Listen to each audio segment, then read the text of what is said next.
Hello, Bachcho. Let's start this question. So this question says, a body is dropped freely from the window of a train.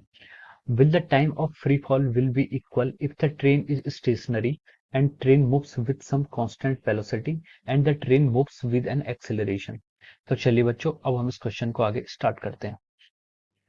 तो देखिए बच्चों, इस question का जो आपका की कॉन्सेप्ट है, इस क्वेश्चन का आपका जो की कॉन्सेप्ट है, ये क्वेश्चन आपका क्या है, मोशन इन ए प्लेन का क्वेश्चन है। ठीक है, जो बॉडी हम फ्री फॉल करेंगे उसका मोशन जो होगा उस पर बेस्ड क्वेश्चन है। तो हम लिख सकते हैं कि ये क्या है, मोशन इन ए प्लेन पर आपका बेस्ड क्वेश्चन है।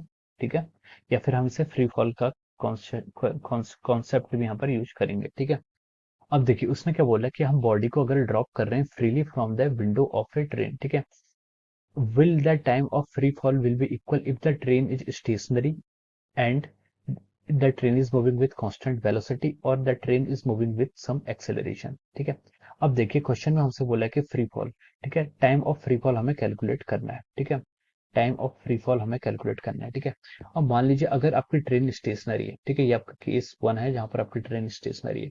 जब आपकी ट्रेन स्टेशनरी होगी, ठीक है, तो इसमें आपका जो एक्स कंपोनेंट के अलॉन्ग वेलोसिटी होगी। ठीक है, हमने इसको बॉडी को क्या किया, ड्रॉप्ड किया है, तो और ट्रेन भी आपकी स्टेशनरी है, तो एक्स कंपोनेंट के अलॉन्ग जो वेलोसिटी की इनिशियल वो आपकी जीरो होगी, और जो आपकी वाई कंपोनेंट के अलॉन्ग इनिशियल वेलोसिटी की वो भी आपकी जीरो होगी। ठीक है, ट्रेन स्टेशनरी है तो एक्सेलरेशन अलॉन्ग एक्स एक्सिस कितना होगा, जीरो होगा, और एक्सेलरेशन अलॉन्ग वाई एक्सिस वो आपका ऑलवेज क्या होता है, प्लस जी होता है। ठीक है, अगर हम डाउनवर्ड डायरेक्शन को अगर हम यहाँ पर पॉजिटिव एज्यूम कर रहे हैं तो प्लस जी से लेके चल रहे हैं। ठीक है, अब चलते हैं हम केस टू में। केस टू में उसने क्या बोला है, केस टू में उसने हमसे बोला है कि if the train is stationary, case two में है कि train is moving with some constant velocity, train क्या कर रही है, कुछ कांस्टेंट वेलोसिटी से मूव कर रही है। ठीक है, अब ये आपकी बॉडी है, केस ये उस केस में जब आपकी ट्रेन क्या कर रही है, कुछ कांस्टेंट वेलोसिटी से मूव कर रही है और अपने बॉडी को क्या यहाँ से थ्रो किया। ठीक है, तो जब क्या होता है, जो वेलोसिटी देखिए, अगर आप ट्रेन पे हैं, अगर आप ऐसे ट्रेन पे जा रहे हैं, ट्रेन क्या है, वी वेलोसिटी से जा रही है और आपके हाथ में क्या बॉडी है,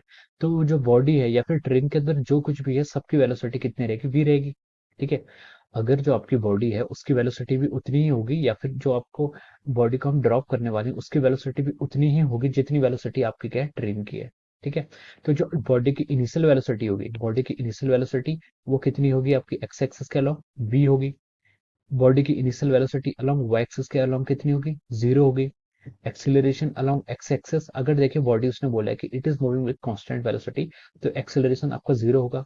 एक्सीलरेशन अलोंग वाई एक्सिस ये आपका कितना होगा, प्लस जी होगा, जी को प्लस डाउनवर्ड डायरेक्शन का पॉजिटिव मान लें। ठीक है, अब चलिए केस सी में। केस सी में उसने बोला that train is moving with an acceleration, train क्या कर रही है, किसी एक्सेलरेशन के साथ चल रही है। ठीक है, अब देखिए ट्रेन की जो इनिशियल वेलोसिटी भी इस केस में, वो मान लीजिए कुछ है, मान लीजिए उसकी इनिशियल वेलोसिटी आपने यहाँ पर v मान लिया। ठीक है, ये आपकी इनिशियल वेलोसिटी है, उसकी वेलोसिटी क्या है, वाई डायरेक्शन के अलोंग कितनी होगी, जीरो होगी, इनिशियल वेलोसिटी यहाँ पर जीरो होगी।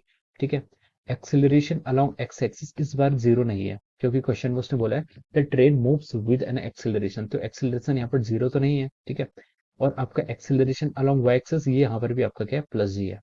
ठीक है, अब देखिए, अब उसने बोला है कि फ्री फॉल, फ्री फॉल का मतलब होता है कि बॉडी को अगर हम ट्रेन की किसी विंडो से फेंक रहे हैं तो वो जमीन पर या फिर ग्राउंड लेवल तक आने में कितना टाइम लगेगा। तो जब बॉडी क्या करेगी, आपका वहां से ग्राउंड लेवल की तरफ आएगी, ये आपका क्या कोऑर्डिनेट सिस्टम है, ये आपका एक्स कोऑर्डिनेट है, ये आपका वाई कोऑर्डिनेट है। तो जब बॉडी को हम ऐसे थ्रो करेंगे वो नीचे ग्राउंड की तरफ आएगी, तो उसका मोशन किस डायरेक्शन अलाउंग है, उसका मोशन तो आपके वाई एक्सिस के अलाउंग है। ठीक है, और तो हम कह सकते हैं कि देखिए, और हम मोशन इन ए प्लेन की कंडीशन होती है कि जो आपका क्या है, मोशन अलोंग एक्स एक्सिस है, it is independent upon the motion along the y axis.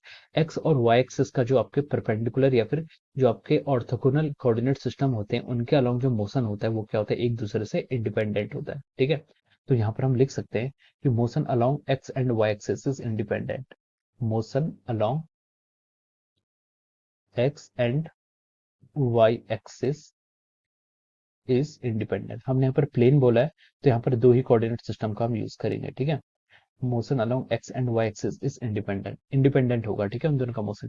तो देखिए अब हम पूछ रहे हैं कि हमें ये पूछना है कि टाइम ऑफ फ्लाइट क्या सेम होगा, नहीं होगा। ठीक है, अब देखिए टाइम ऑफ फ्लाइट हम कैसे निकालेंगे। ठीक है, टाइम ऑफ फ्लाइट आपकी वाई इक्वेशन पर डिपेंड करेगा, क्योंकि जो उसका मोशन है वो क्या कर रहा है, आपका वाई एक्सिस के अलोंग हो रहा है। ठीक है, तो हम उसके लिए देखिए हमें क्या पता होना चाहिए, हमारे पास क्या, हमें टाइम ऑफ फ्लाइट निकालना है, टी हमें कैलकुलेट करना है, एक्सेलरेशन हमें वाई एक्सिस के अलोंग पता है, ठीक है, और आपके इनिशियल वेलोसिटी तीनों में आपको पता है, ठीक है। तो कौन सी इक्वेशन का यूज करेंगे जो हमारी टाइम, एक्सेलरेशन और वेलोसिटी और डिस्टेंस को कैलकुलेट करती है, डिपेंड करती है। तो हम बोलेंगे sir s is equal to u t plus half a t square equation में डिस्प्लेसमेंट भी आता है, इनिशियल वेलोसिटी भी आता है, एक्सेलरेशन भी आता है और टाइम भी आता है, ठीक है। लेकिन हम इसको वाई एक्सिस के अलोंग यूज अप्लाई करेंगे, तो हम लिख सकते हैं y is equal to u i t plus half of acceleration along y axis into t का स्क्वायर, ठीक है। ये आपकी क्या आ गई, डिस्प्लेसमेंट की इक्वेशन आ गई। यहाँ पर y क्या है, आपका डिस्प्लेसमेंट है, इनिशियल वेलोसिटी तीनों केस में कितनी है, 0 है, plus half acceleration along y axis तीनों केस में कितना है, g आ रहा है इंटू टी का स्क्वायर, ठीक है। अब जो आपका टाइम ऑफ फ्लाइट आ गया, टाइम ऑफ फ्लाइट कितना आ गया आपके यहाँ से, रूट सॉरी टाइम कितना आएगा, टाइम ऑफ फॉल 2y/g, ठीक है। ये आपका क्या आ गया, टाइम ऑफ फॉल आ गया तीनों केसेस के लिए। तो तीनों केसेस में उसको इतना टाइम लगेगा, ठीक है।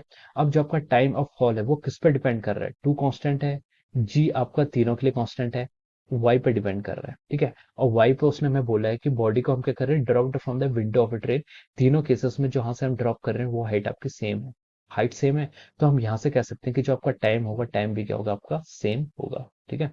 तो यहाँ पर से आ जाएगा कि will the time of free fall will be equal। तो yes, in all the three cases, तीनों केसेस में क्या करेगा, टाइम ऑफ फ्री फॉल क्या आएगा, सेम आएगा। हम इसको लिख सकते हैं time of free fall, time of free fall will be equal, will be will be equal in all three cases, ठीक है।